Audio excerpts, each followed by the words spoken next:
Welcome everybody to the Football Rewind, where today we'll be talking about one of the most despised people on the island of Ireland, and no, I'm not talking about good old Maggie.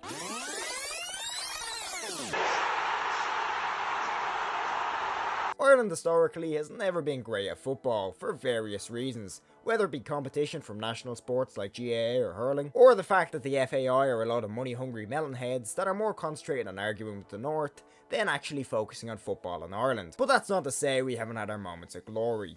Or at least glory by our standards. Our victory over England at Stuttgart 88, that one time we got to the quarterfinals of the World Cup at Italia 90, or that Robbie Keane goal. But as a whole, we've only qualified for the World Cup and Euros 3 times respectively. However, in the 2009 World Cup qualifiers, we had almost made it 4. However, our hopes would be dashed by one man. A man that to many is considered the greatest Premier League player of all time, but to most Irish football fans might as well be the reincarnation of Cromwell himself. Let's set the scene. It's 2009 and Ireland are looking to qualify for the World Cup in South Africa under newly appointed manager Giovanni Trapattoni, an incredibly experienced manager who'd won league titles with Juventus, Inter Milan, Bayern Munich, Benfica and Red Bull Salzburg, alongside numerous other trophies. As Ireland manager, he would later go on to have a somewhat divisive reputation, but for the time being, we were definitely in good hands. And with players like Shay Given, Richard Dunn, John O'Shea and Robbie Keane in the squad, we at least had a chance of qualifying. Then again, we also had the likes of Paul McShane in the squad, but we'll get to him later.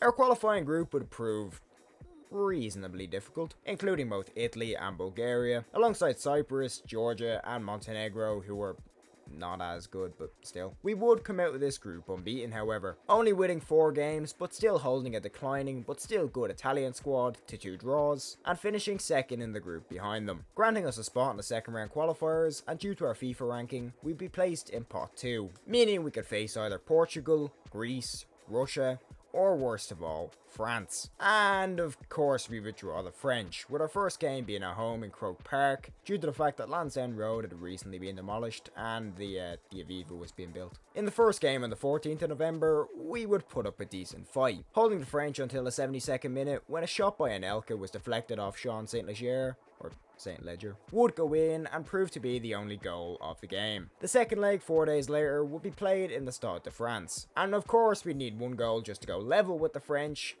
which apparently wouldn't prove too difficult, thanks to the class once again of Robbie Keane in the 31st minute with an assist from Damien Duff, with the lads outplaying the French for the rest of the 90 minutes and bringing the game into extra time, when this infamous moment would occur. A double handball by Thierry Henry after a free kick. Now before we get into the subsequent rage from Irish fans, the media and players, we must address one thing. Paul McShane should have cleared the ball well before it got anywhere near Thierry Henry. Stuck a leg out, headed it away, got his body between it. Anything other than looking like you're drunk in a nightclub trying to get in between your two mates having a scrap. Anyways, the entire Irish team proceeds to run over to the ref, expecting him to disallow the goal. Apparently the ref was like the BBC with Jimmy Savile and just didn't see anything, and let the game go on until eventually the full whistle would blow. France having won and advancing, and the entire Irish fan base left in a state of anger and shock. The outrage towards Henry on the pitch was still felt amongst the Irish squad, with Henry admitting to Richard Dunn on the field that he had yes indeed handled the ball, but would go on to deny this in later interviews. All in all, Thierry's reaction to this entire thing wasn't exactly optimal,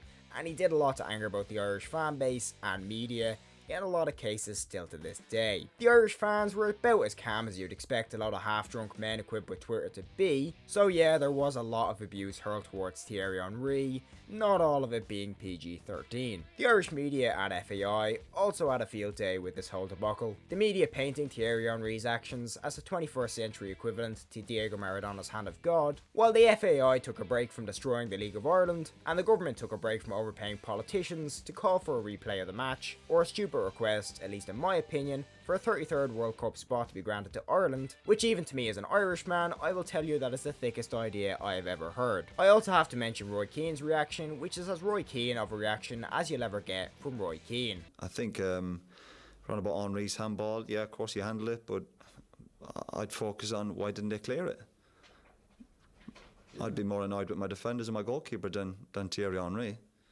How can you leave a ball bounce in the 6-yard box? How can you let Thierry Henry get goal side of you? So what was the lasting impact of this entire incident? Well, of course, Thierry Henry was branded as a cheat, and rightly so, continuing over the next decade to defer blame away from himself, a move in sharp contrast to his initial choice of just owning the fact that he destroyed the spirit of an entire nation live on Satanta Sports. Honestly, Thierry, you would have just been better off saying, yes, I did it. Sure, regardless of what you did, you weren't going to be able to enter an Irish pub for the rest of your life without getting smacked in the face with a can of Pringles, but claiming a replay would have been fair after you knew a replay was already off the tables just makes you look like a bit of a bitch. France would go on to qualify for the World Cup, but thankfully would have karma hit them like a bus after the star-studded lineup would finish bottom of a group containing Uruguay, Mexico and South Africa, failing to win a single game. Paul McShane somehow wasn't thrown out the door of the plane on the journey home, and the meetings between the FAI and FIFA would lead to the subsequent introduction of VAR. So if you ever feel like blaming someone for VAR, blame the FAI.